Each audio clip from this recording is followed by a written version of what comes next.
Bismillahirrahmanirrahim. Assalamualaikum warahmatullahi wabarakatuh. Selamat datang teman-teman di video ini. Kali ini kita akan membahas tentang isu yang masih hangat seputar Eropa Timur, yaitu ketegangan antara Ukraina dan Rusia, yang oleh sebagian pengamat dianggap akan membuka kemungkinan terjadinya Perang Dunia Ketiga. Sebelum kami lanjutkan, kami memohon kepada para penonton untuk menekan tombol like, subscribe bagi yang belum, tinggalkan komentar di kolom komentar, dan jangan lupa untuk membagikan video ini kepada kawan-kawan Anda, agar informasi ini bisa bermanfaat bagi lebih banyak orang. Kondisi di Ukraina beberapa waktu terakhir sangat menegangkan dan mengingatkan kita tentang perang dingin yang pernah terjadi antara tahun 1950 sampai 1960-an antara Uni Soviet dan dunia Barat yang dipimpin oleh Amerika. Mengingatkan kita juga tentang krisis Kuba yang terjadi tahun 1972 dan krisis-krisis politik lainnya. Sebenarnya krisis apa sih yang terjadi di Ukraina? Secara singkat bisa kita pahami bahwa ketegangan yang terjadi di Ukraina adalah ketegangan yang menyebabkan Rusia memerangi Ukraina. Serangan terhadap Ukraina tersebut akhirnya menimbulkan kecaman di dunia Barat dan selanjutnya ketegangan meluas antara Rusia dengan dunia Barat. Dan inti dari krisis ini adalah karena pemerintah Ukraina ingin bergabung dengan NATO. Apa itu NATO? North Atlantic Treaty Organization adalah sebuah organisasi kerjasama militer antara negara-negara bagian utara dari Samudra Atlantik. NATO berdiri tahun 1949. Tujuan pendirian NATO ialah untuk menghadapi kekuatan Uni Soviet dan kawan-kawannya.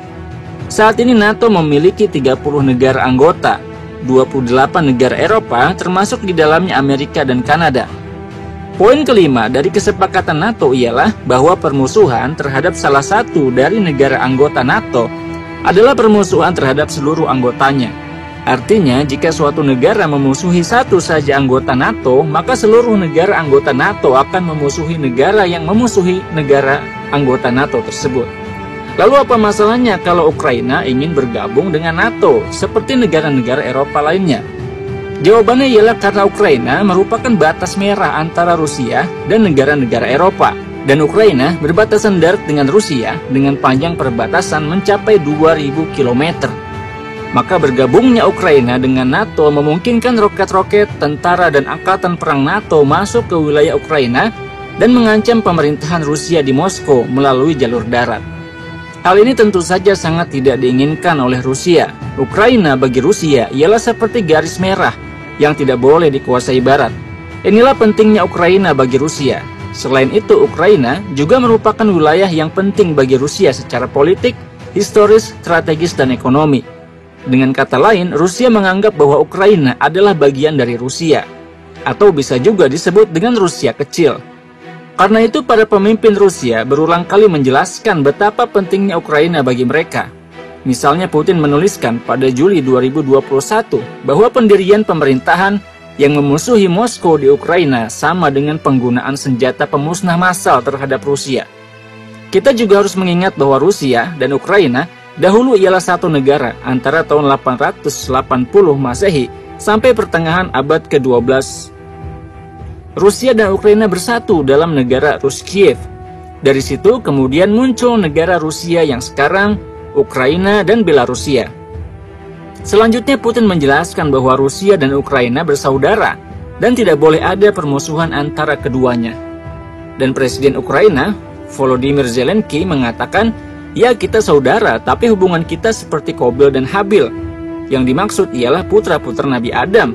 Dalam kisah tersebut, yang membunuh saudaranya ialah Qabil dan yang dibunuh ialah Habil. Dalam hal ini, yang dimaksud Qabil ialah Rusia dan yang dimaksud Habil ialah Ukraina.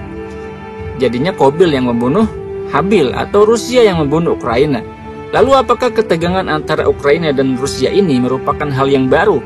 Tidak sama sekali. Ketegangan antara Rusia dan Ukraina sebenarnya sudah berlangsung selama kurang lebih 14 tahun. Lalu apa yang berbeda dari ketegangan kali ini? Bedanya ialah bahwa Rusia telah semakin berkembang dan kekuatannya juga semakin meningkat. Kita juga perlu ingat bahwa Rusia juga sudah menguasai sebagian wilayah Ukraina, yaitu wilayah Crimea dan juga wilayah lainnya. Ini membuat Rusia lebih siap untuk melakukan invasi militer jika situasi mendesak mereka untuk melakukan hal tersebut. Putin di dalam beberapa wawancara dan pernyataannya mengungkapkan bahwa Rusia dalam hal ini ialah korban. Dia mengingatkan bahwa saat tembok Berlin runtuh tahun 1989, Rusia yang saat itu masih berbentuk Uni Soviet dan NATO sudah bersepakat bahwa NATO boleh menguasai seluruh Jerman dengan syarat tidak boleh memperluas wilayahnya ke arah timur ke arah Uni Soviet.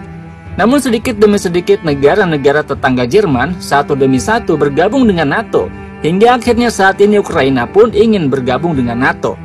Hal ini tentu saja membuat pihak Rusia merasa bahwa NATO telah melanggar janjinya dan bahwa masuknya Ukraina ke dalam NATO merupakan sebuah pelanggaran terhadap janji yang pernah disepakati tahun 1989 tersebut.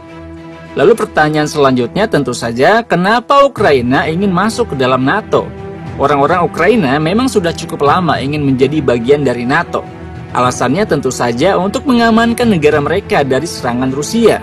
Sejak lama Ukraina berada di bawah bayang-bayang Rusia. Ukraina memang negara berbahasa Rusia, kebudayaannya mirip dengan Rusia. Namun orang-orang Ukraina merasa bahwa Ukraina adalah sebuah negara berdaulat yang merdeka dan tidak boleh dikendalikan oleh Rusia. Namun Rusia tetap saja menunjukkan ancamannya kepada Ukraina. Ukraina pun akhirnya merasa bahwa satu-satunya cara untuk lepas dari pengaruh Rusia dan menjadi negara yang sepenuhnya merdeka dan bebas dari ancaman Rusia adalah dengan bergabung dengan NATO. Ukraina pun melakukan berbagai upaya seperti membudayakan bahasa Inggris di Ukraina, memperbaiki sistem pemerintahan dan perekonomian sehingga mereka layak menjadi bagian dari NATO. Dan saatnya pun sudah tiba bagi mereka untuk mengumumkan kembali keinginan mereka untuk bergabung dengan NATO. Maka mereka pun mengumumkan keinginan mereka untuk bergabung dengan NATO yang disambut baik oleh negara-negara NATO. Namun tentu saja hal ini membuat Rusia marah. Situasi semakin menegangkan karena Rusia telah mempersiapkan 150.000 pasukan di perbatasan Rusia-Ukraina. Jumlah ini sangat besar jika dilihat dari jumlah keseluruhan pasukan tempur Rusia, yang pasukan siap tempurnya berjumlah 850 orang. Di sisi lain, Amerika juga mengumumkan akan menjatuhkan sanksi ekonomi bagi Rusia jika mereka melakukan invasi. Negara-negara barat juga mengingatkan Rusia bahwa Rusia harus menanggung beban ekonomi yang berat karena perang dengan Ukraina akan memakan anggaran yang besar, termasuk pula akan memakan korban jiwa dari kedua belah pihak. Namun Putin tidak menyerah dan masih yakin bahwa mereka mampu menguasai situasi. Dan akhirnya, yang ditakutkan pun terjadi. Putin mulai mengerahkan pasukan tempurnya menginvasi kota-kota Ukraina. Putin mengumumkan penyerangan Rusia ke Ukraina pada hari Kamis 24 Februari 2022. Tidak tanggung-tanggung, pengumuman disiarkan di televisi pagi hari sekali jam 6 pagi waktu setempat. Dan di hari yang sama, CNN melaporkan adanya ledakan di kota Kharkiv, kota terbesar kedua di Ukraina.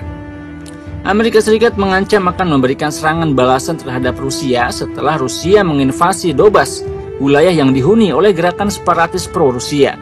Rusia tidak gentar bahkan melancarkan serangan terhadap beberapa pangkalan udara dan sistem pertahanan Ukraina. Sementara itu, menanggapi serangan tersebut, Sekretaris Jenderal NATO Jens Stoltenberg mengatakan bahwa serangan tersebut adalah sebuah langkah sembrono yang tidak beralasan. Dan pihak Ukraina pun mengumumkan bahwa Rusia menyerang mereka dari 3 sisi.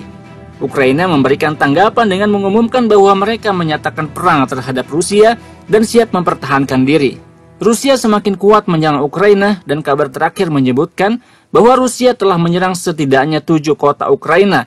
Disebutkan pula bahwa korban yang jatuh sudah mencapai 40 orang tentara dan 10 orang sipil. Lalu bagaimana tanggapan para pemimpin dunia? Para pemimpin dunia satu persatu mulai bermunculan mengutuk penyerangan Rusia terhadap Ukraina. Uni Eropa juga mengumumkan bahwa mereka akan menjatuhkan sanksi paling keras untuk Rusia. Dan Ukraina pun meminta dukungan diplomasi dari Republik Indonesia. Dan Putin tidak tinggal diam. Dalam konfirmasinya, dia tidak lupa untuk mengancam semua pihak yang berusaha ikut campur dalam konflik Ukraina-Rusia. Ini merupakan salah satu gerakan invasi nyata lintas batas negara paling penting di milenium ini. Dan tentu saja membuat semua mata memandang kepada Rusia dan Vladimir Putin. Dan sejenak dunia berpaling dari Cina yang sebelumnya dianggap sebagai rival terkuat Amerika. Namun kini Rusia yang mulai bergerak menantang Amerika dan sekutu-sekutunya di NATO. Saat ini Rusia menempati ranking kedua negara dengan militer terkuat di dunia setelah Amerika menurut Global Firepower. Maka Rusia tentu saja adalah lawan tanding yang sangat berkualitas bagi Amerika. Bagaimanakah akhir dari kisah Rusia-Ukraina ini? Tentu saja kita masih belum tahu apa yang akan terjadi selanjutnya. Selamat mengamati dan kita pun akan menjadi saksi sejarah dari pergerakan pasukan paling penting di abad ini. Terima kasih Anda sudah menonton video ini sampai habis. Jangan lupa untuk menekan tombol like, subscribe bagi yang belum, dan jangan lupa untuk menuliskan komentar Anda di kolom komentar dan bagikan video ini kepada teman-teman Anda agar informasi ini bisa lebih bermanfaat bagi lebih banyak orang. Sampai ketemu lagi di video selanjutnya insyaallah. Saya Muhammad Isdian Muttaqin. Wassalamualaikum warahmatullahi wabarakatuh.